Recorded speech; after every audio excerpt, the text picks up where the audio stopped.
하나님 아버지, 오늘도 저희들 모여서 주님께 경배를 드리고 또 하나님 말씀을 공부하고 또 함께 교제를 나눌 수 있도록 인도해 주셔서 감사드립니다. 주님, 저희들 진리의 지식을 바르게 이해하고 또 이 진리의 지식을 단순히 머리로 아는 것으로 그치는 것이 아니라 정말 저희들이 순종하는 마음으로 깨달아 알 수 있도록 인도해 주시고, 또한 저희들이 배우는 이 말씀을 통해서 하나님께 영광 돌릴 수 있도록 인도해 주시기 원합니다. 주님께서 친히 함께해 주셔서 저희들이 하나님의 말씀을 바르게 이해할 수 있도록 인도해 주시기 원합니다. 감사드리며 우리 주 예수 그리스도 이름으로 기도드렸습니다. 아멘. 예, 보시는 것처럼 이제 오늘부터 4주 내지 한 5주간에 걸쳐서 교회와 대화할 난이라는 주제로 저희가 이제 오전 성경 공부를 시작하도록 하겠습니다. 이제 교회와 또 환란의 관계에 대해서, 대환란의 관계에 대해서 저희들이 주로 살펴보도록 하겠습니다. 그러니까 의외로 교회와 대환란이 어떤 관련을 맺고 있는지, 또 교회가 대환란과 어떤 관계가 있는지 보통 이제 우리나라 기독교인 중에서 바르게 알고 있는 사람들이 굉장히 적습니다. 여러 가지 원인이 있는데, 일단 성경에 보면 교회는 분명히 휴거되는 것 같은데, 그러니까 들림받는 것 같은데, 환란 전에도 누군가 들림을 받고 또 환란 후에도 들림을 받는 것 같고, 그래서 또 교회가 환란을 통과하는 게 아닌가 이렇게 생각하는 경우도 있다는 것이죠. 근데 이제 그러한 그러니까 성경을 제대로 이해하지 못하는 여러 가지 원인 중에 가장 큰 원인이 무엇이냐면, 교회와 이스라엘을 바르게 구분하지 못해서 이제 잘못된 교리를 믿고 있는 것입니다. 그래서 지금 이제 많은 잘못된 교리들이 있는데, 거짓 교리들이 있는데, 대부분의 경우에 있어서 거짓 교리를 만들거나 또 그것을 믿는 이유는 교회와 이스라엘을 구분하지 못하기 때문에 그렇게 거짓 교리가 나왔고, 또 거짓 교리를 믿고 있다고 보시면 될 것 같아요.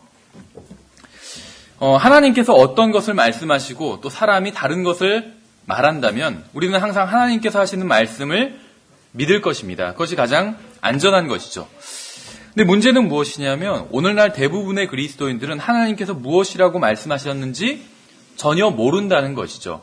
그래서 자기가 좋아하는 설교자나 아니면 자기 교회에서 목사님이나 아니면 어떤 부흥사나 아니면 인터넷 설교를 통해서나 아니면 책에서 잠깐 본 것이나 이렇게 그런 것들을 통해서 막연히 알고 있는 것, 그것에 자기 믿음을 두는 사람들이 너무나도 많다는 것입니다. 그러니까 하나님께서 무엇이라고 말씀하셨는지 성경을 찾아보고 나서 거기에 하나님의 말씀 위에 믿음을 세우는 것이 아니라 그냥 어디서 들어본 것 같은 것, 그렇죠. 또 자기가 확실히는 모르지만 그냥 그런 것 같은 것, 이런 것에 믿음을 두는 사람들이 너무나도 많다는 것이에요. 그래서 특히 이제 휴거와 재림에 대해서, 오늘 특히 이제 1장에선 휴거와 재림에 대해서 우리가 살펴볼 것인데요. 근데 여기에 대해서도 잘못 알고 있는 사람들이 굉장히 많이 있어요. 그래서 그런 이유가 하나님의 말씀을 하나하나 확인하지 않고, 또 문자적으로 기록된 그대로 이해하지 않고 그냥 막연히 누구한테 들은 것, 아니면 이제 문자적으로 해석하지 않고 그렇게 했기 때문에 이제 성경을 제대로 이해하지 못하고 있는 경우가 많다는 것이죠. 예, 그래서 오늘은 이제 첫 번째 시간으로 휴거와 재림을 좀 비교해보는 그러한 시간을 갖도록 하겠습니다. 이 휴거라는 말 자체는 성경에 나오진 않습니다. 그렇지만 말만, 그 휴거라는 말, 랩처, 영어로는 랩처인데 이 말 자체가 성경에 나오진 않지만 이 개념은 분명히 성경에 나와 있어요. 그래서 우리가 이제 그것을 뒤에서 성경 구절을 좀 찾아보도록 하겠습니다. 그래서 휴거라는 말이 다른 말로 하면 그냥 들림받는다는 말입니다. 들림받아서 공중에 올라간다. 좀 더 설명을 하면 들림받아서 공중에 올라가서 예수님과 만나게 되는 것, 이것이 휴거라고 보시면 돼요. 근데 성경에는 단 한 번의 휴거만 나오지는 않습니다. 여러 번의 휴거가 나와요. 물론 이제 교회, 믿는 사람들이라고 했죠, 교회는. 믿는 사람들의 휴거, 교회의 휴거, 신약 교회의 휴거는 단 한 번만 있습니다. 하지만 신약 교회의 휴거 외에도 또 다른 휴거가 있다는 것이죠. 예, 그래서 우리가 이제 휴거와 또 이제 재림을 비교해 보도록 하겠습니다. 크게 본다면 휴거도 예수님께서 오시는 것이고 재림도 예수님께서 오시는 것입니다. 근데 휴거는 예수님께서 공중으로 오시는 것이고 재림은 예수님께서 지상으로 오시는 것입니다. 예, 그래서 둘 다 오시는 것인데 차이가 있는 것이죠. 예수님께서 휴거는 공중으로 오시고 재림은 지상으로 오시고. 근데 이제 이것은 큰 차이점이고 이외에도 다른 많은 차이점들이 있습니다. 그래서 우리가 이제 성경 구절을 찾아가 보면서 하나하나 좀 살펴보도록 하겠습니다. 그런데 우리가 이제 찾아봐야 될 성경 구절이 굉장히 많이 있거든요. 그래서 일단 이 시간엔 표시만 해두시고 제가 대신 찾아서 읽는 그런 방법으로 이 시간은 진행하도록 하겠습니다. 먼저 이제 이 휴거와 재림에 대해서 구분하기 위해서 우리가 알아야 될 것이 있는데 바로 이스라엘입니다. 이스라엘. 그래서 이스라엘과 교회의 차이를 알아야 됩니다. 왜냐하면 휴거는 주로 교회와 관련이 있고 재림은 주로 이스라엘과 관련이 있기 때문에 그렇습니다. 물론 이제 재림은 온 세상과 관련이 있지만 또 교회와도 관련이 있겠죠. 그렇지만 이제 주로 이스라엘과 관련이 있다고 보시면 됩니다. 그래서 휴거와 재림이 서로 다른 것인데 그것은 교회와 이스라엘이 서로 다른 사람들이기 때문에 휴거와 재림이 다른 것이란 것이죠. 그래서 교회와 이스라엘의 성격과 어떤 그 운명을 알지 못하면 대환란에 대한 바른 교리를 이해할 수가 없습니다. 그래서 우리는 지상에 속한 하나님의 백성인 이스라엘과 하늘에 속한 하나님의 백성인 교회를 비교해 보도록 하겠습니다. 그러니까 교회도 하나님의 백성이고 이스라엘도 하나님의 백성이에요. 그런데 이스라엘은 지상에 속한 하나님의 백성이고 교회는 하늘에 속한 하나님의 백성이라는 것이죠. 이스라엘은 이 세상에서 하나님의 증인이 되기 위해서 다른 민족들과는 다르게 하나님의 특별한 선택을 받은 민족입니다. 이스라엘은 BC 대략 1650년경에 하나의 민족으로 이제 시작을 했습니다. BC 1650년, 그러니까 지금으로부터 거의 3600년 이상 그 전에 민족으로 생겨나게 되었다는 것이죠. 그러나 교회는 예수님께서 죽으시기 전까지는 이 세상에 존재하지 않았어요. 그렇죠. 그러니까 왜 이런 말씀을 드리냐면 이스라엘과 교회를 같은 것으로 보는 사람들이 있습니다. 이스라엘도 하나님의 백성이죠. 그러나 땅에 속한 백성이고 교회도 하나님의 백성인데 하늘에 속한 백성이고 그러니까 다 같은 하나님의 백성이니까 다 같은 사람들이다 이렇게 생각한 것이죠. 그러나 그렇지 않다는 것이죠. 이스라엘은 BC 1650년경에 시작했고 교회는 정확한 날짜는 알 수 없겠지만 대략 AD 30년경에 시작했다고 볼 수가 있겠죠. 예수님께서 마태복음 16장 18절에서 또 내가 내게 이르노니 너는 베드로라 이 반석 위에 내가 내 교회를 세우리니 지옥의 문들이 그것을 이기지 못하리라 이렇게 말씀하셨는데 이제 베드로가 한 신앙 고백 그런 고백 위에 이제 그 고백을 교회의 기초로 놓고 그 위에 교회를 세우겠다 이 말씀하신 건데 우리가 이제 이 구절을 왜 지금 봤냐면 예수님께서 내가 내 교회를 세우겠다. I will build my church 이렇게 말씀하셨거든요. 세우겠다. 미래형으로 말씀하셨다는 것이죠. 그러니까 예수님께서 마태복음 16장 18절에서 이 말씀을 하실 당시에는 교회가 존재하지 않았다는 것입니다. 그렇죠. 그러니까 교회는 분명한 시작점이 있는데 대략 2000년 정도 전에 시작을 했어요. 교회는. 근데 이스라엘은 3600년 전에 시작했다는 것이죠. 그러니까 시작점도 서로 다르고 서로 다른 사람들이라는 것입니다. 이것이 굉장히 중요해요. 이것을 바르게 구분하지 못하기 때문에 많은 이단이 나왔고 많은 거짓 교리가 나왔고 성경 해석이 엉망진창이 돼버린 것이에요. 근데 사실 오늘날 교회 다니는 어떻게 보면 대부분의 사람들이 교회와 이스라엘을 구분하지 못하고 있습니다. 그래서 이스라엘에게 하신 말씀을 교회에 적용하는 경우가 너무나도 많이 있어요. 그래서 휴거와 재림을 구분하지 못하는 사람들도 교회와 이스라엘을 구분하지 못하기 때문에 이제 휴거와 재림을 구분하지 못하고 있는 것이죠. 교회는 믿는 사람들로만 이루어져 있습니다. 교회가 어떤 건물이 아니라고 그랬죠. 그러니까 교회라고 하면 크게는 그리스도의 몸으로서의 교회. 그러니까 모든 믿는 사람들이 다 들어가 있는 그리스도의 몸으로서의 교회가 있고 또 각 지역에서 믿는 사람들이 모여서 있는 지역교회가 있다고 말씀을 드렸었죠. 그런데 그리스도의 몸도 모두 믿는 사람들로 이루어져 있고 지역교회도 믿는 사람들로 이루어져 있어요. 참된 지역교회는. 그러니까 실제로 우리 교회 안에는 믿지 않는 사람들도 속해 있을 수 있지만 하나님께서 보실 때는 그 지역에 있는 지역교회, 성경에서 말씀하시는 에베소에 있는 믿는 사람들의 모임, 이런 식으로 그런 지역교회는 하나님의 관점으로 봤을 때 믿는 사람들만 모여 있다는 것이죠. 그러니까 어쨌든지 간에 교회는 다 참되게 예수님을 믿는 사람들의 모임이라는 것입니다. 그런데 이제 문제는 뭐냐면 이스라엘은 꼭 그렇지는 않다는 것이에요.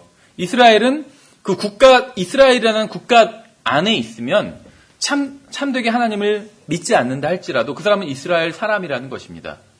그렇죠. 이스라엘에 포함되어 있는 사람이라는 것이에요. 그러니까 교회랑은 좀 다르다는 것이죠.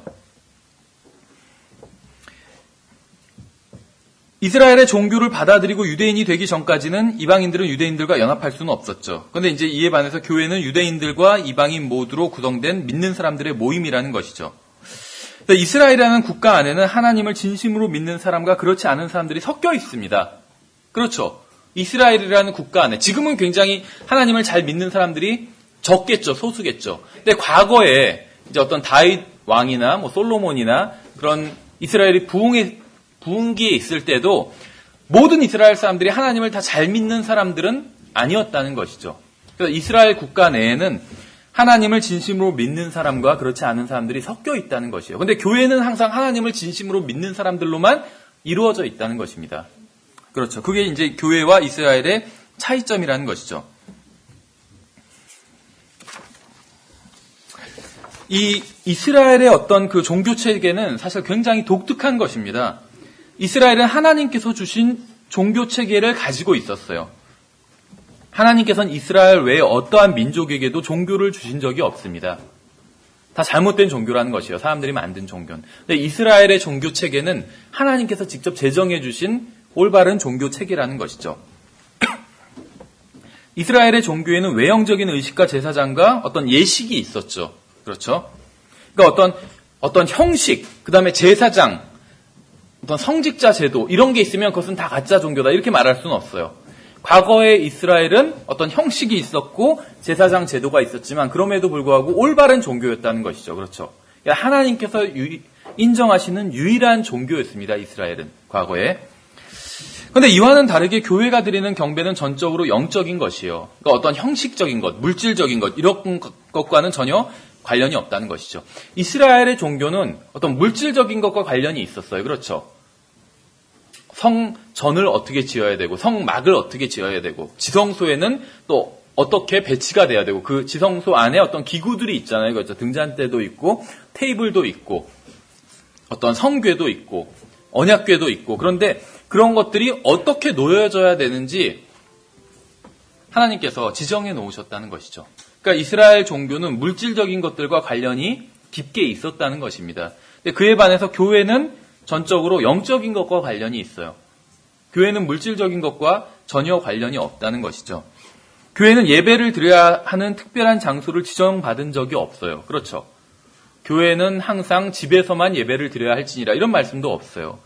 그렇게 믿는 사람들도 있어요. 근데 성경에 그런 말씀은 없다는 것이죠. 사람들이 적으니까 그냥 집에서 모였을 뿐이에요. 그러니까 사람들이 3,000명으로 늘어났을 땐 성전 뜰에서 모였잖아요. 그렇죠. 그렇다고 해서 교회는 항상 성전 뜰에서 모여야 된다. 이렇게 가르치지는 않잖아요. 그러니까 교회는 어떤 형식적인 것과는 전혀 관련이 없다는 것입니다. 그런데 과거의 이스라엘 종교는 형식적인 것과 관련이 있었다는 것이에요. 하나님께서는 교회에게 성직자 제도나 교단이나 성상이나 성수나 어떤 거룩한 의식 같은 것을 만들라고 하신 적이 없다는 것입니다. 그래서 교회는 하나님께 영으로 경배를 드리는 사람들의 모임이 바로 교회라는 것이죠. 유대인들은 구약 시대에 이 세상에서 물질적인 왕국을 건설하며 살았던 하나님의 백성이었습니다. 그들의 종교는 물질적인 왕국과 관련이 있어요. 그렇죠. 그러나 이제 지금은 어떤 이스라엘의 어떤 불순종으로 말미암아 온 세상에 흩어지게 쳐서 살게 되었죠. 그러나 언젠가 나중에는 다시 한 민족으로 우리나라 민족 말고 하나의 민족으로 약속의 땅에 모여서 구원받은 백성으로 살게 될 것이죠.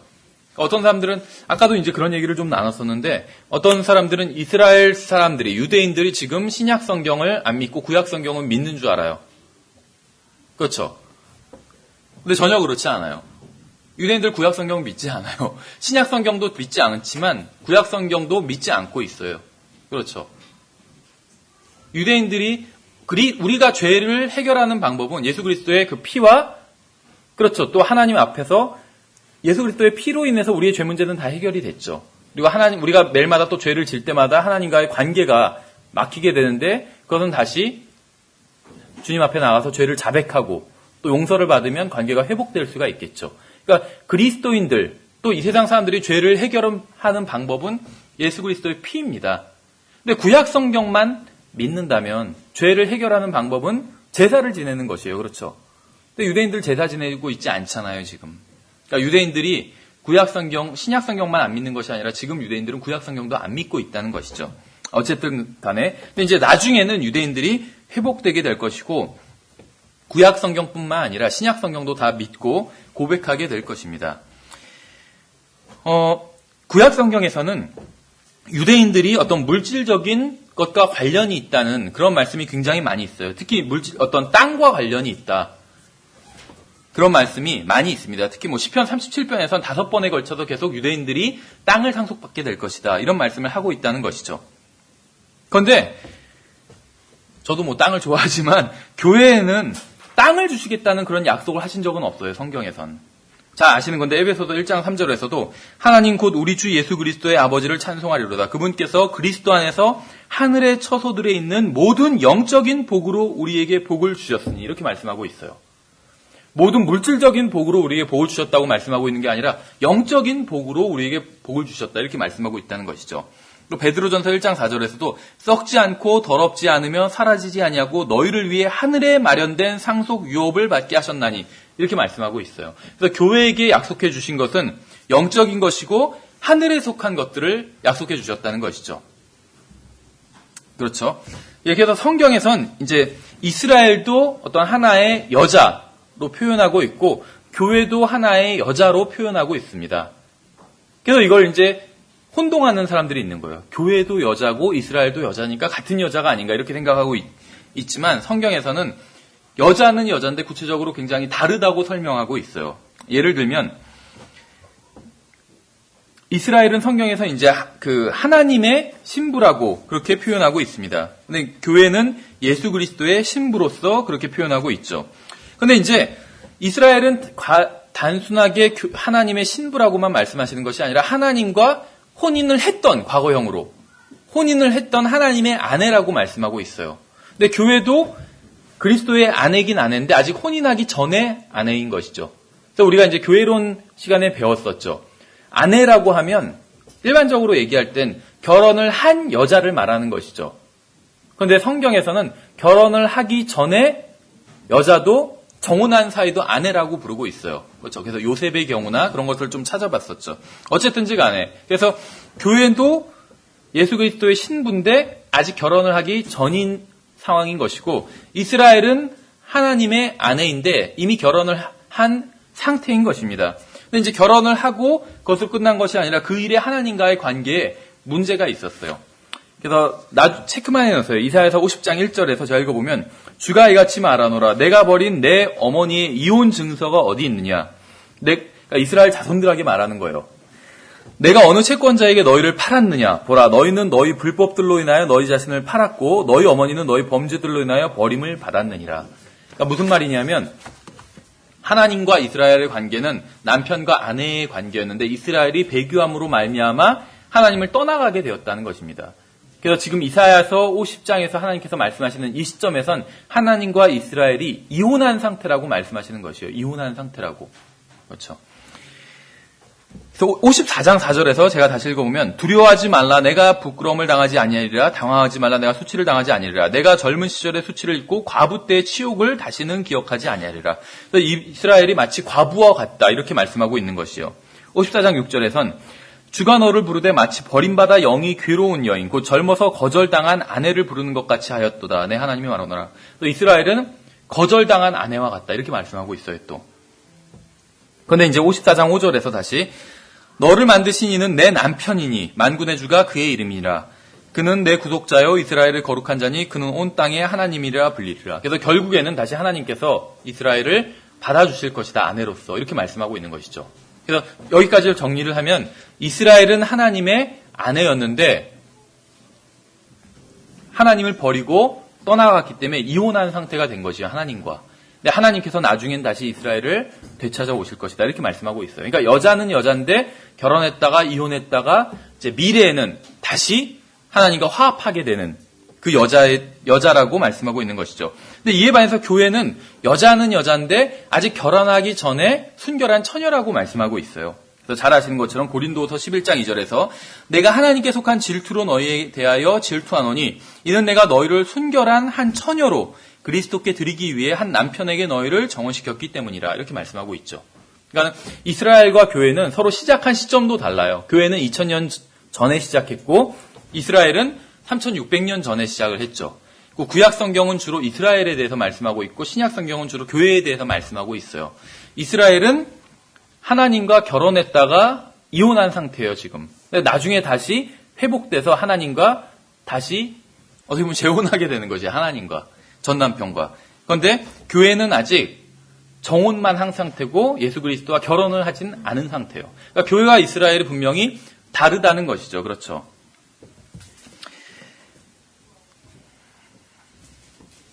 하나님께서 이 세상에 있는 모든 믿는 사람들을 공중으로 불러들이시고 나면 다시 한번 이스라엘을 다루실 것입니다. 그리고 하나님의 그 다루심 끝에 이스라엘은 하나님께 돌아오게 될 것이에요. 그래서 이스라엘은 대환란을 통과하여 정금같이 나올 것이고 이 세상에서 하나님의 다시 아내가 될 것입니다. 그래서 이스라엘은 땅 위에서 자신들의 구원자이신 예수 그리스도를 만날 것이에요. 그러니까 예수 그리스도는 교회의 구원자이시지만 또 이스라엘의 구원자기도 하십니다. 그렇죠. 구원자라고 하면 자꾸 교회의 구원자 이렇게 생각하는데 예수님은 교회의 구원자고 또 이스라엘의 구원자세요. 그래서 자기가 구원하는 사람들과 예수님께서 만나실 것인데 교회와는 공중에서 만나실 것이고 이스라엘과는 땅에서 만나실 것입니다. 그러니까 교회와 공중에서 만나는 것을 휴거라고 부르고 이스라엘과 땅에서 만나는 것을 재림이라고 부를 수가 있겠죠. 그래서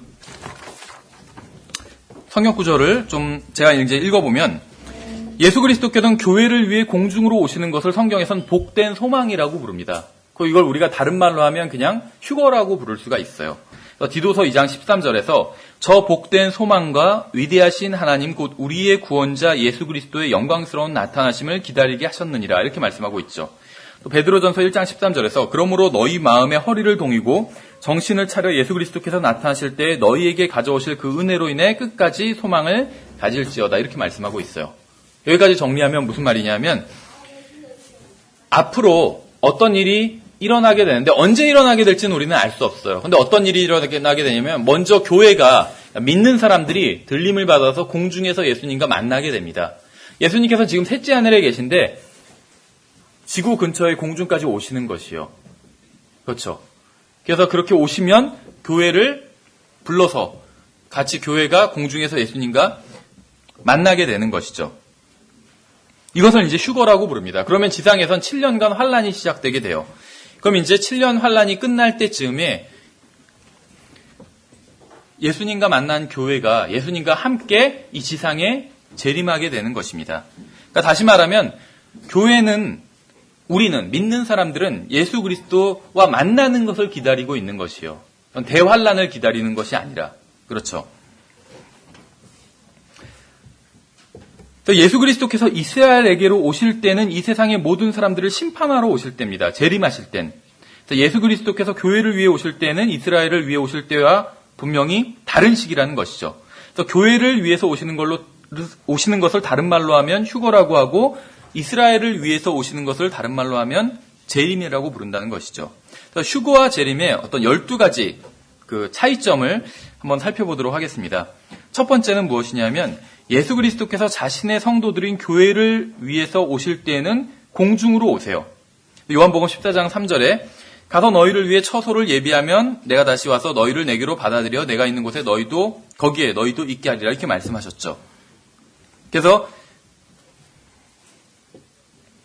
예수님을 믿는 사람들을 먼저 불러오신다는 것이에요. 그렇죠. 이것을 이제 휴거라고 볼 수가 있어요. 그런데 이제 재림 때에는 자신의 성도들과 함께 오실 것입니다. 골로새서 3장 4절에서 우리의 생명이신 그리스도께서 나타나실 때 너희도 그분과 함께 영광 가운데 나타나리라 이렇게 말씀하고 있고 데살로니가전서 3장 13절에서 우리 주 예수 그리스도께서 자신의 모든 성도들과 함께 오실 때 하나님 곧 우리 아버지 앞에서 너희의 마음을 거룩함에 흠잡을 것이 없게 굳건히 세우기를 원하노라 이렇게 말씀하고 있어요. 그러니까 차이점이 무엇이냐면 예수님께서 먼저 믿는 사람들을 불러 모으시겠다 이렇게 말씀하고 있어요. 그렇죠. 그런데 또 반대로 믿는 사람들과 함께 오시겠다 또 이렇게 말씀하고 있어요. 그러니까 한 번의 오심에 두 개가 함께 이루어질 수는 없는 것이죠. 그래서 서로 각각 다른 오심이라는 것입니다. 그렇죠. 예수님께서 공중으로 재림하시는 것이 한 번이고 지상으로 재림하시는 것이 또 다른 한 번이라는 것이에요. 서로 다른 오심이라는 것이죠. 그래서 공중으로 재림하실 때, 공중으로 오실 때는 믿는 사람들을 불러 모으시는 것이고 지상으로 재림하실 때는 믿는 사람들과 함께 내려오는 것입니다. 그 차이를 지금 얘기하고 있는 것이요. 그 두 번째는 휴거는 비밀리에 이루어질 것입니다. 비밀리에. 무슨 말이냐면 이 세상 사람들이 눈치채지 못할 거라는 것이요. 이것이 휴거구나, 이 사실을 눈치채지 못할 것이라는 것입니다. 그래서 예수님께서 공중으로 오실 때는 이 세상 사람들은 아무도 그것을 알지 못한다는 것입니다. 그러나 주님께서 지상으로 오시는 재림은 모든 사람들이 볼 수 있게 공개적으로 이루어진다는 것입니다. 차이점이 있죠. 계시록 1장 7절에서 보라, 그분께서 구름들과 함께 오시느니라. 모든 눈이 그분을 보겠고 그분을 찌른 자들도 볼 것이요 땅의 모든 족속들이 그분으로 인하여 통곡하리니 참으로 그러하리로다. 이렇게 말씀하고 있어요. 그래서 예수님께서 지상으로 오실 때는 모든 사람들이 다 예수님께서 오시는 것을 보게 된다고 그렇게 성경은 말씀하고 있어요. 세 번째 차이점은 휴거 때는 믿는 사람들이 주님을 공중에서 만나게 될 것입니다. 잘 아시는 것처럼 데살로니가전서 4장 17절이죠. 그 뒤에 살아서 남아있는 우리가 그들과 함께 구름들 속으로 채어 올라가 공중에서 주를 만나리라. 이렇게 말씀하고 있어요. 분명히. 그렇죠. 공중에서 주님을 만난다. 그러니까 믿는 사람들이 공중에서 주님을 만난다고 말씀하고 있어요. 그리고 아까 우리가 데살로니가전서 3장 13절 읽은 것은 모든 성도들과 함께 오신다고 말씀하고 있죠. 그러니까 예수님을 믿는 사람들, 성도들이 공중에서 주님과 만나서 그 다음에 주님과 함께 지상으로 내려오게 되는 것입니다.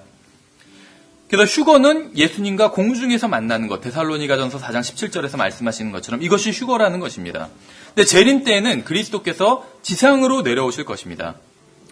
스가랴서 14장 4절에서 그날에 그분의 발이 예루살렘 앞 동쪽에 있는 올리브산 위에 설 것이요. 예수님의 발이 예루살렘에 있는 올리브산 위에 선대요. 지상으로 내려오시는 것이죠. 그러니까 데살로니가 4장 17절에서 공중에서 주님을 만나는 것과는 분명히 다른 사건인 것이죠. 그렇죠? 네 번째 차이점은 휴거 때는 주님께서 잘은 모르지만 일단 정황상 봤을 때 홀로 오실 것입니다. 홀로, 휴거 때는. 데살로니가전서 4장 16절에서 주께서 호령과 천사장의 음성과 하나님의 나팔 소리와 함께, 다 소리죠. 호령, 천사장의 음성, 하나님의 나팔 소리, 다 소리예요. 그렇죠? 친히 하늘로부터 내려오시리니 이런 소리와 함께 주님께서 내려오신다는 것이요. 그리스도 안에서 죽은 자들이 먼저 일어나고, 그래서 이것은 휴거에 대한 말씀입니다. 데살로니가전서 4장은 휴거에 대한 말씀이에요. 근데 재림 때에는 천사들을 먼저 보내어 이스라엘을 모으실 것입니다. 그렇죠. 그러니까 휴거 때에는 믿는 사람들을 예수님께서 불러 모으실 것이에요. 근데 재림 때는 천사들을 보내서 이스라엘을 모으실 것이라고 말씀하고 있어요. 그러니까 차이점이 있죠. 마태복음 24장 31절에서 재림에 대한 말씀입니다. 그가 큰 나팔 소리와 함께 자기 천사들을 보내리니, 천사들을 보낸다고 말씀하고 있어요. 휴거 때는 천사들을 보낸다는 말씀이 없어요. 재림 때는 천사들을 보내신다는 것이죠. 천사들을 보내리니 그들이 그의 선택받은 자들을 하늘 이 끝에서 저 끝까지 사방에서 함께 모으리라. 이렇게 말씀하고 있죠.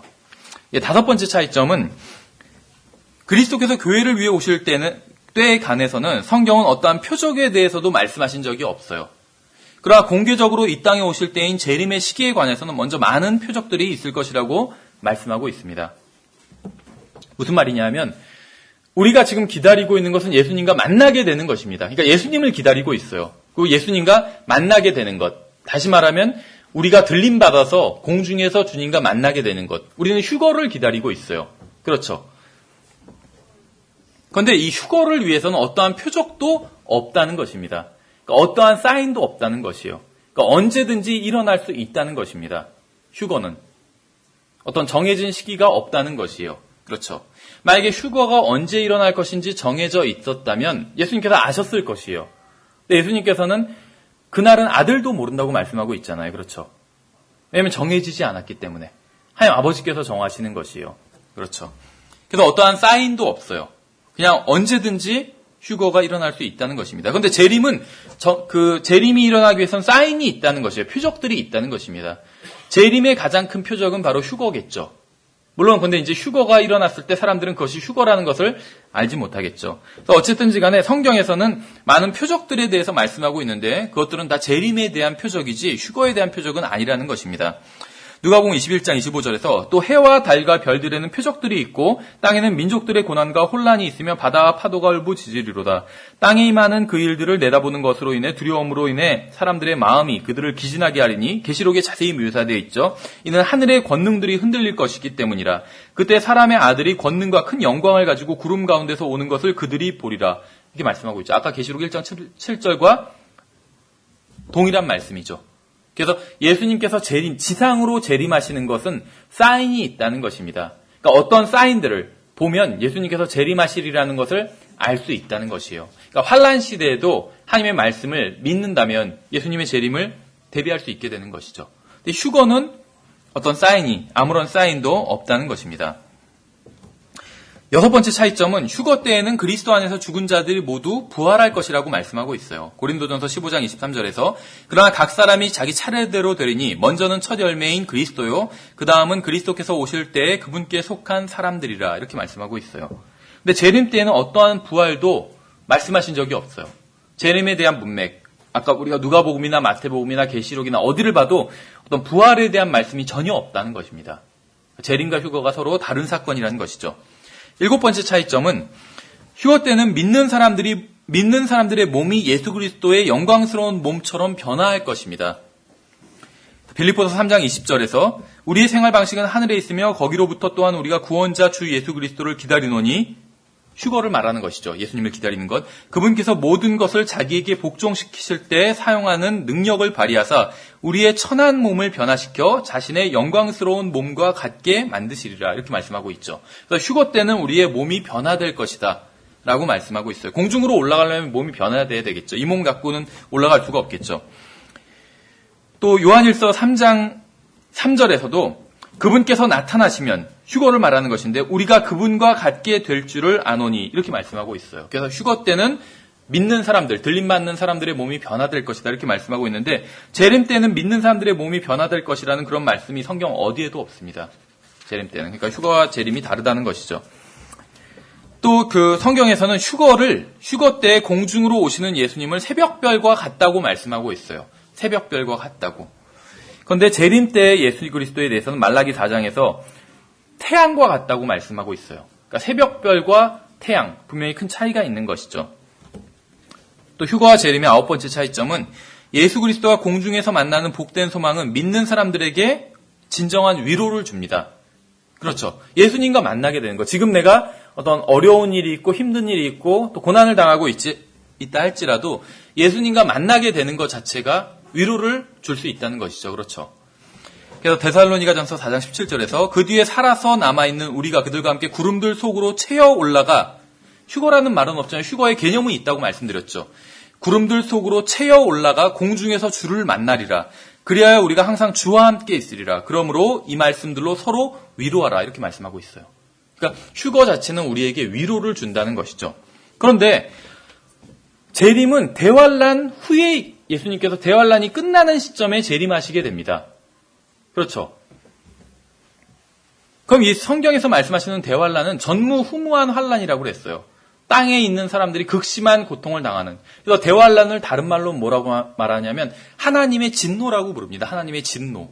그 정도로 견디기 힘든 환란이라는 것이에요. 근데 만약에 우리가 예수님을 만나는 것을 기다리는 것이 아니라 그 전에 하나님의 진노를 받아야 된다면, 그걸 기다리고 있다면 위로가 되지가 않겠죠. 그렇죠. 그래서 성경에선 어디도 대환란이 성도들에게 위로를 준다 그런 말씀은 없어요. 휴거, 예수님을 만나는 것, 그게 위로를 준다고 말씀하고 있지 대환란은 위로가 아니라 진노라고 말씀하고 있죠. 그래서 그거를 피하라고 말씀하고 있어요. 휴거를 피하라고 그런 말씀은 없죠. 위로를 주는 것이기 때문에. 근데 대환란은 하나님의 진노는 피하라고 말씀하고 있어요. 그렇죠. 다가오는 진노에서 피하라고.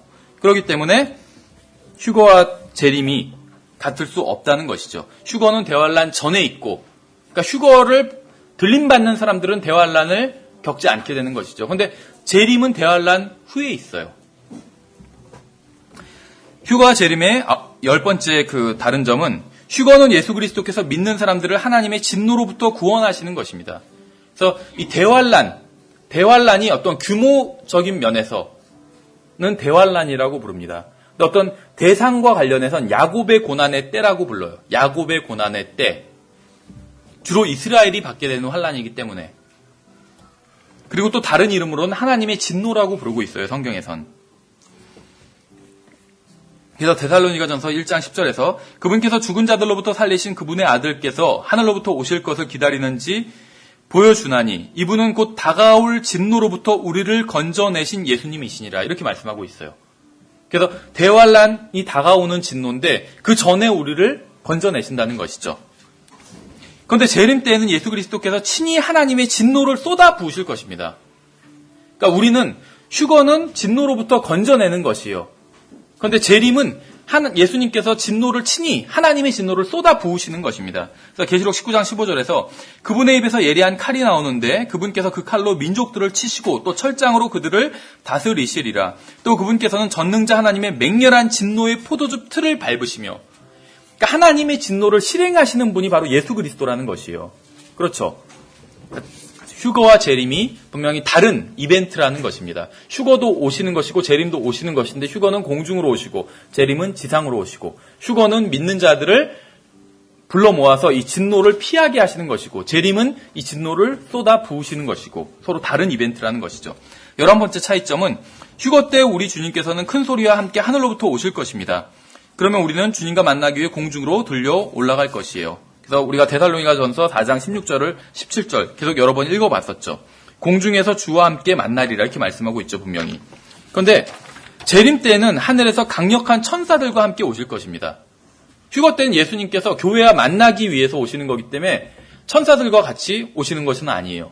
공중으로 불러 올리셔서 같이 만나면 되는 거예요. 근데 재림 때는 심판하러 오시기 때문에 강력한 천사들을 보내시는 것이에요. 그래서 천사들을 보내서 이스라엘을 모시고 또 땅을 심판하시는 것입니다. 계시록에 보시면 천사들을 통해서 심판하시는 그런 장면들이 나오죠.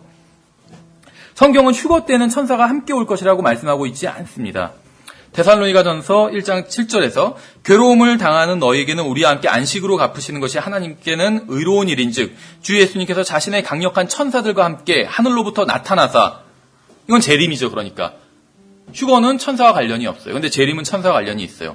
천사들과 함께 하늘로부터 나타나서 하나님을 알지 못하는 자들과 우리 주 예수 그리스도의 복음에 순종하지 아니하는 자들에게 타오르는 불로 징벌하실 때에 그러하시리라. 재림이죠.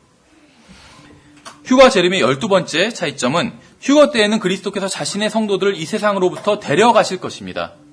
휴거를 하시는 목적이 자신의 성도들을 이 세상으로부터 데려가시기 위해서 하신다는 것이에요. 우리가 여러 번 살펴봤던 데살로니가전서 4장 16절에 잘 나와 있죠.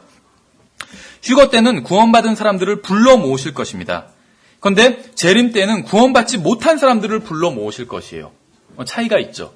그러니까 휴거와 재림이 서로 다른 다른 사건일 수밖에 없어요. 휴거 때는 예수님을 믿는 사람들을 모으실 것이고 재림 때는 믿지 않는 사람들을 또 모으신다고 말씀하고 있어요. 마가복음 13장 41절에서 사람의 아들이 자기 천사들을 보낼 것이요 그들이 실족하게 하는 모든 것과 불법을 행하는 자들을 그의 왕국에서 모아다가 불타는 용광로 속에 던져 넣으리니 거기서 통곡하며 이를 갈미 있으리라. 이렇게 말씀하고 있어요. 그러니까 서로 다른 사건이라는 것이죠. 이 복된 소망, 휴거, 예수님과 만나는 것, 이것은 교회로 하여금 예수 그리스도를 기다릴 수 있게 하는 중요한 요소가 됩니다. 그런데 재림은 이 세상에 대한 경고가 되는 동시에 이스라엘을 하나님께로 돌아오게 하는 하나의 수단이 됩니다. 휴거는 믿는 자들의 소망이지만 재림은 불신자들에 대한 경고입니다. 그러니까 휴거와 재림이 성경에서는 엄청나게 다르다는 것이죠. 근데 이걸 착각하면 엉뚱한 일을 벌이게 된다는 것이요. 실제로 우리나라에서 그러니까 킹제임 성경 믿는 사람 중에서도 소수이긴 하지만 휴거와 재림을 혼동하는 사람들이 있어요. 그래서 그리스도인들이 환란을 통과해야 된다 이렇게 가르치는 사람들이 있습니다. 그래서 굉장히 두려워하는 사람들이 있어요. 나중에 계시록 한번 자세히 읽어보세요. 전무후무한 환란입니다. 그 엄청난 박해를 받게 돼요. 그러니까 앞으로 자기가 그런 박해를 받게 될 거라고 생각하니까 두려운 가운데 생활할 수밖에 없겠죠. 기쁨으로 생활하는 것이 아니라 두려움에 떨고 있는 것이요. 신앙생활이 기쁨으로, 우리가 예수님을 만난다고 생각해 보세요. 우리를 기다리는 것이 엄청난 박해와 환란이 아니라 예수님을 만나는 일, 우리가 공중으로 올라가서 기쁨 가운데 신앙생활을 할 수가 있겠죠. 그렇잖아요. 요번에 로또가 엄청난 금액까지 올라갔다고 그러는데 그러더라고요. 로또를 사는 사람들의 심정이 그 당첨될 확률은 굉장히 낮잖아요. 로또가 토요일 9시에 발표하나요? 근데 그 토요일 9시까지는 기쁨 가운데 살 수 있대요. 일주일 동안. 헛된 소망이지만 복된 소망이 아니라 그건 헛된 소망이죠. 토요일 9시가 지나면 허탈해지지만 그 전까지는 기쁨 가운데 산대요. 헛된 소망이기 때문에 그건. 근데 우리가 가지고 있는 소망은 복된 소망이죠. 만약에 정말로 로또가 되는 그 번호를 가지고 있다면 그 이후에도 계속 기쁨 가운데 갖고 생활을 할 수가 있겠죠. 마찬가지예요. 그래서 우리는 주님과 만날 것을 기대하기 때문에 기쁨 가운데 생활할 수가 있어요. 근데 휴거와 재림을 혼동하는 사람들, 그런 사람들은 기쁨 가운데가 아니라 두려움 가운데 살고 있습니다. 그런데 성경에서 하나님께서 우리에게 주신 영이 두려워하는 영이 아니라고 말씀하고 있죠. 근데 두려움 가운데 살고 있는 거예요. 심지어 어떤 분들은 재산을 다 정리해서 지방으로 어디 들어가신 분들도 있어요. 강원도 산골짜기로. 미국에 있는 어떤 분들은 지하에다가 몇 년치 식량을 막 비축해 놓은 분들도 있어요. 특히 2000년에 그런 일 많이 했었어요. 킹제임 성경 믿는 사람들인데 지하에 식량을 비축해 놓고 또 총기도 잔뜩 구매해 놓은 거예요. 구비해 놨어요. 왜냐하면 자기가 많이 식량을 비축해 놨다는 것이 알려지게 되면 사람들이 뺏으러 올까 봐. 그러면 총으로 위협해서 뺏기지 않기 위해서. 그러니까 왜냐하면 환란을 통과해야 되기 때문에 환란 통과를 음식, 또 총기 막 이런 걸로 준비를 하고 있는 거예요. 뭔가 굉장히 잘못됐다는 것을 알 수 있겠죠. 그러니까는 휴거와 재림을 혼동하면 그렇게 엄청난 실제 생활에서도 잘못된 생활을 하게 된다는 것입니다.